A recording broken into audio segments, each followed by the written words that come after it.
Hello, this is Zealeus from Alta Confusion. It is Thursday night, a little past 8 o'clock, and you may notice there is a sad absence of one Charlie Huckins. Charlie is enjoying a gorgeous night at the Falcons Stadium, watching the Falcons play, I believe it's the Cincinnati Bengals. So mad props to Charlie. So instead of a podcast with him and I, obviously, it's just going to be doing my thing. I'm not nearly as a prolific rambler as Charlie is. So I'm just going to briefly go over some of the video games I've been playing this week. The first one is an independent game called Hunters of the Dead that I got a review code for. It is basically a cross between an RPG and Plants vs. Zombies. Think of, you got your grid, and plants, and, you get attacked and stuff. They come across the screen, and you have to put up stuff to kill it, just like Plants vs. Zombies. It's hard as balls, man. I don't know if I just suck at the game, but wow, I don't last very long in the game. Plants vs. Zombies, you got your little plant guys, and it's pretty easy to kill the zombies, especially early on. I'm having no such luck in Hunters of the Dead. What they do have in Hunters of the Dead is basically they have a way that you can upgrade your starting level or the number of hunters you have. And I kind of wonder if you're supposed to grind that way to be able to start with more hunters or levels to start with. I don't know. The part that makes it difficult for me is the hunters, they both have health and action points. When your hunter goes onto the board, it takes up 2 action points. And they only have 4 action points to start with.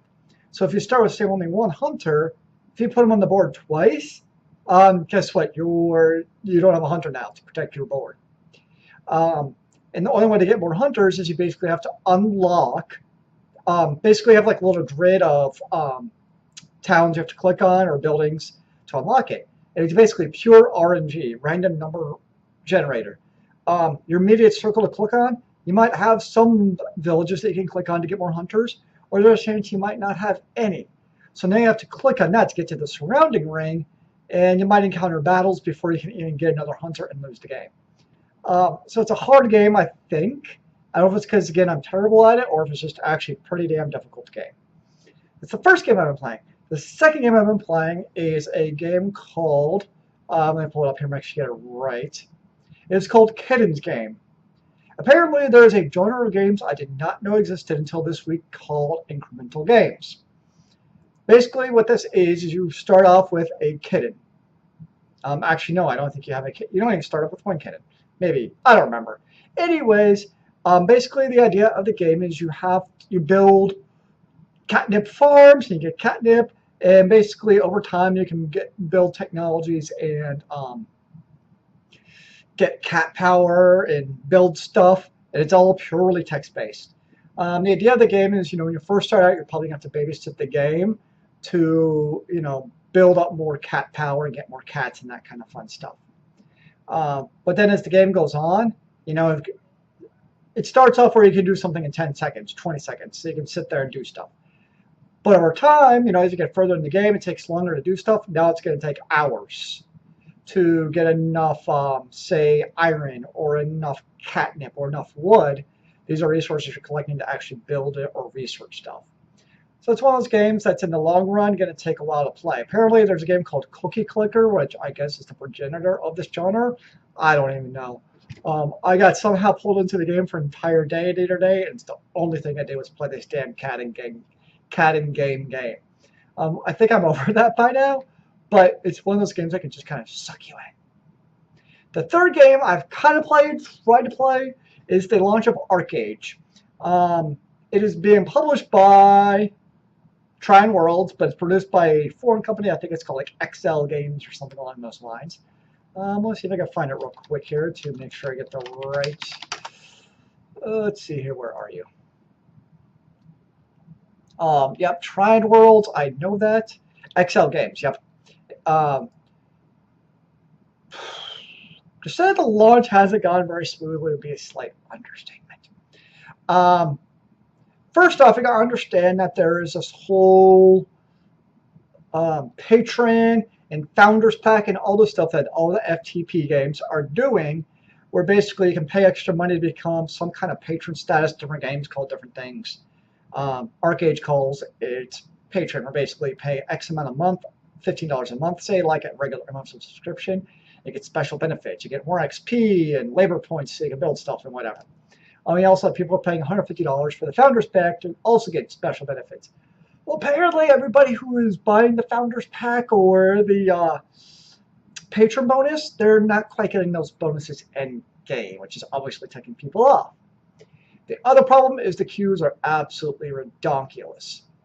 I know that they added two more servers at launch, but even so, you have servers in the excess of thousands for the number of people in the queue.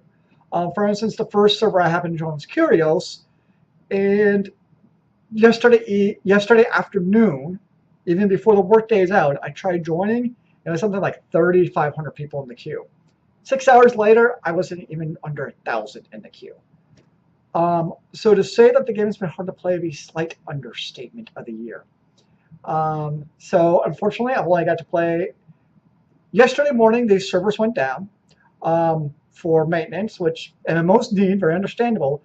Luckily, I was able to jump into the game the second that those servers went up.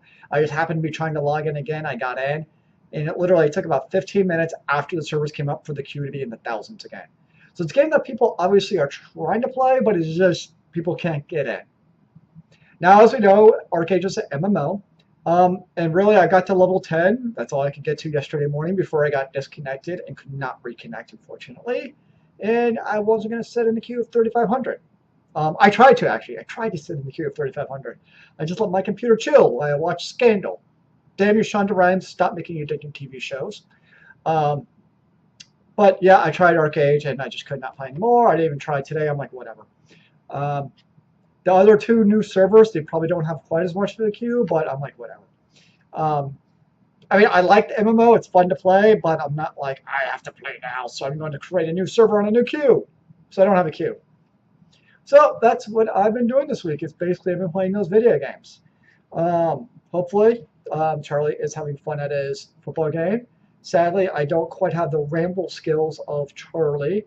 I really don't have my topic of the week to talk about, because without Charlie, it's just not the same, man. Anyways, those are my games of the week, and I will talk to you later.